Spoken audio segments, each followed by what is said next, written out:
Hi guys! Welcome back to my channel. Again, my name is Jap. Kumusta po kayong lahat? Okay, so yun guys, maraming salamat po sa walang sawang pagsubaybay sa ating pong daily love reading. And kung ikaw ay bago pa lang sa ating channel, mag-subscribe na po kayo. And i-click mo na rin yung ating notification bell para lagi kang updated sa ating mga bagong upload. Okay, so ayan guys, tignan natin kanino bang love reading yung masasagap natin ngayon. Doon muna tayo guys sa sitwasyon. Ano ba yung sitwasyon nyo ngayon? Okay. So guys, sa mga interesado pala sa ating private reading, wishing candle and cord cutting, since malapit na po yung full moon, ayan, mag-avail lang kayo sa akin guys, i-message nyo ako sa aking Facebook, Jade Tarot, yung name ng Facebook ko, or pwede nyo ako guys, nandiyan po sa description box below, yung link ng aking Facebook, click nyo na lang guys, okay? Okay, tignan natin.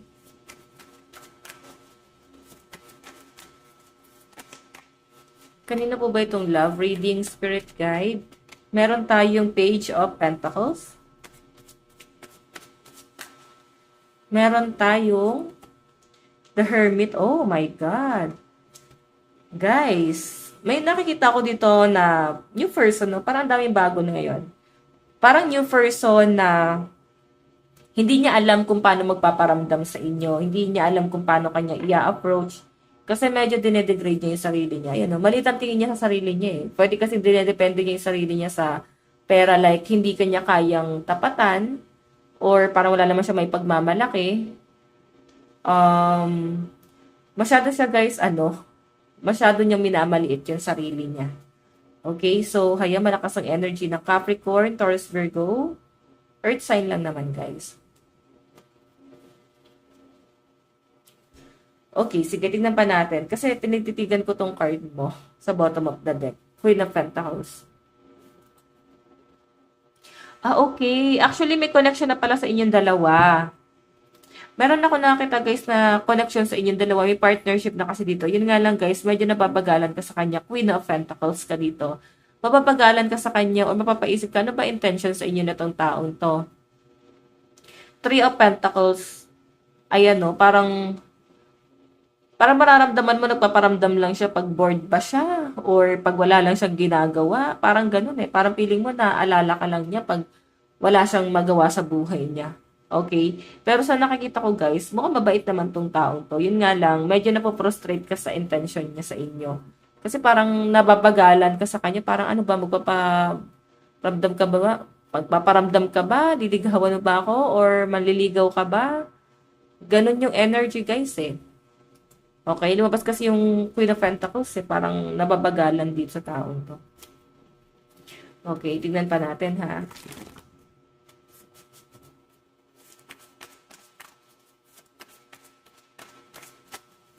Meron tayong The Hangman. Okay. Medyo conflict pa daw kasi siya guys. Marami siyang pinaprioritize. Then parang pati yung family niya is obligasyon pa niya. Okay, kung makikita nyo guys, the hangman yung energy niya dyan. So, I think itong taong to, komplikado pa siya. Hindi niya may offer yung cup of love sa inyo. Pero mararamdaman mo naman guys na talagang meron siyang pagmamahal sa inyo. Kasi mararamdaman mo na parang gusto ka naman niya. Yun nga lang, parang hindi ka niya pinupurso pa. Okay, so mapapaisip ka parang marami bang gumugulo sa isip na tong taong to. Ganyan. Seven of Pentacles, Seven of Cups, sorry. Ang dami niya guys kino-consider dito. Okay, parang gusto ko naman niyang panindigan, pero dahil ganito yung The Hangman, iniisip niya kung ano yung conflict. Okay? Sige, titignan pa natin guys. Kung makikita niyo nandito naman yung love. Ay taray. Okay. Ang daming tao dito. So, I think hindi ka manghihinayang sa taong to. Kasi madami naman, guys, nagkakagusto sa inyo. So, marami ka, guys, i-entertain. Hindi lang itong taong to. Okay? Kumbaga, kung babagal-bagal siya, kaya mo siya, guys, i-dispatch siya agad-agad. Okay, so yun, guys. Malakas po ang energy ng Cancer, Pisces, Scorpio, Capricorn, Taurus, Virgo. Dito, okay? Since wala yung dice natin, babagitin ko talaga sa Jackson. Okay. Titingnan natin guys sa side ni person. Okay, ano yung nararamdaman sa inyo ni person?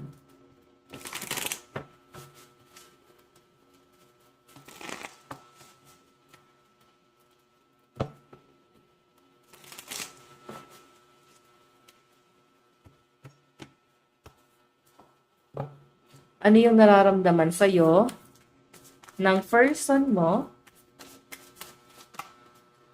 Oh my God, iniisip-isip ka guys. Alam mo, gustong-gusto ka naman niya eh. Madami siyang nare-realize. Pwedeng na-let go mo siya kasi nga, parang wala naman siyang ginagawa eh. Parang pahirapan mo lang yung loob ko, lumahayas ka rito, parang gano'n. Una akong kausapin, wala ka namang ginagawa eh. Ni title nga, hindi mo alam kung anong title yung dalawa. Okay, I think ayan, nung ginawa mo yon na parang lumayo siya or parang nung sinabi mo siguro na huwag ka na niyang guluhin or nilet go mo na siya, sa nakikita ko dyan guys, ang dami niyang nare-realize ngayon, no? Namimiss ka niya, namimiss niya yung lagi kayo mag-uusap. I think gusto niya lang talaga na nag-uusap kayong dalawa. Pero sobrang nalulungkot itong taong to guys. Sobrang miss na miss ka niya guys and meron talaga siyang gustong mangyari, no? Sa ngayon kasi pinoforce niya yung kung ano yung gusto niyang mangyari sa buhay niya. Okay? So, ba't hindi kanya guys ma-force to pursue? Ayan. So, tignan pa natin. Ano yung tingin sa'yo ng person mo? Sa ngayon kasi guys, sinisip-isip ka. I think mahal ka naman talaga. Okay. Ano ba yung tingin? Tingin sa'yo ni person? Queen of Pentacles. Nag-move on ka na. Tingin niya sa'yo nag-move on ka na. Nagkakaroon kasi guys ng relocation. So, siguro nakikita niya na pa-travel ka. Mukhang masaya ka naman sa mga desisyon na ginawa mo. And nakikita niya guys na meron ka talagang stability when it comes to your finances.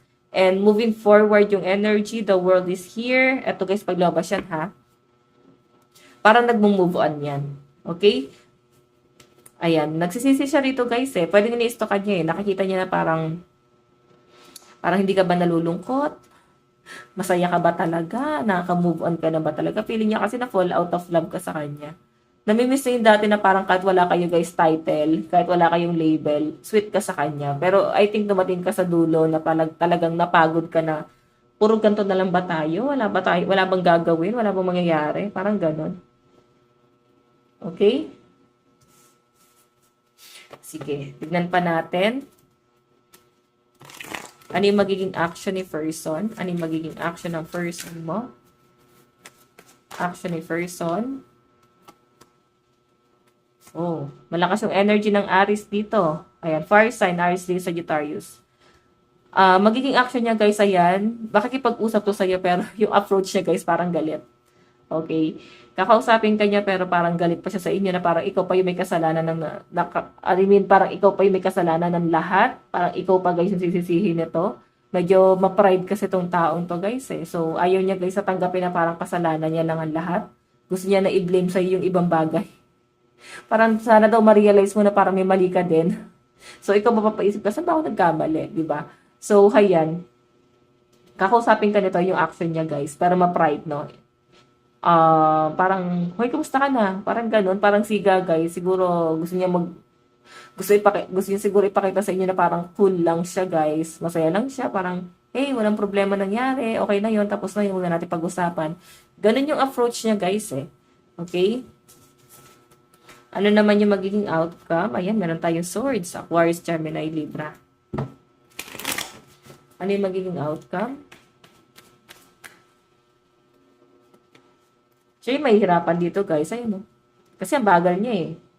'Di ba? Nakakairita din yung mga ganitong klase ng tao na napakabagal. Tapos late nila marirealize na mahal ka naman pala talaga. Bakit hindi mo kasi ginawa noon kung kailan nawala sa inyo? Nagigil sa person. Kasi naman kung kailan nawala sa inyo, sa kanya guys marirealize na mahal niyo pala. 'Di ba? So, I mean yung person mo yung kinakausap ko na mahal ka naman pala kung kailan nawala ka sa kanya na-realize na mahal ka pala niya. Ngayon nahihirapan siya, napapaisip siya kasi siya naging mabagal. So, ang dami niya guys, realization. Sobrang down yung energy. So, meron tayo guys, Earth sign, Capricorn, Taurus, Virgo, and Water sign, Cancer, Pisces, Scorpio sa side ni person, okay? Tignan naman natin guys, sa side mo, ano yung nararamdaman mo sa person mo? nararamdaman mo sa person mo. The Chariot, opportunity. So, nilulook for, ano mo talaga siya parang nilulook forward mo na talaga siya, guys. Nandun ka sa point na na-stuck ka talaga, hindi ka kasi masyadong showy or hindi mo ipaparamdam sa kanya na nasaktan ka, kaya parang lumayo ka na lang ng tahimik, no? Hindi ka na nagsalita. Pwedeng meron kang sinabi kasi parang isang bagsakan na lang yun. Nakikita ko dyan guys, the Chariot kasi, opportunity, nandun sa point na parang ang daming potential sana dito sa relationship na to. And nakikita mo na siya na someone na parang makakasama mo na sa buhay mo, magiging part na siya ng family mo, parang ang ganda sana ng connection yung dalawa, yun lang guys. Pwedeng na-stuck ka kasi dun eh. Parang feeling mo pinaasa ka na tong taong to guys. Okay? Yan yung pinapakita sa akin dyan. Okay? Ay meron tayong Swords, Aquarius, Gemini, Libra, Cancer, Pisces, Scorpio. Tignan pa natin. Ano naman yung tingin mo kay person? Nararamdaman mo sa kanya, masakit yung ginawa niya sa'yo. Sobrang nasasaktan ka every time na maaalala mo kung ano yung past ninyong dalawa. Okay, ano tingin mo sa person mo? Meron tayong the lovers. Oh.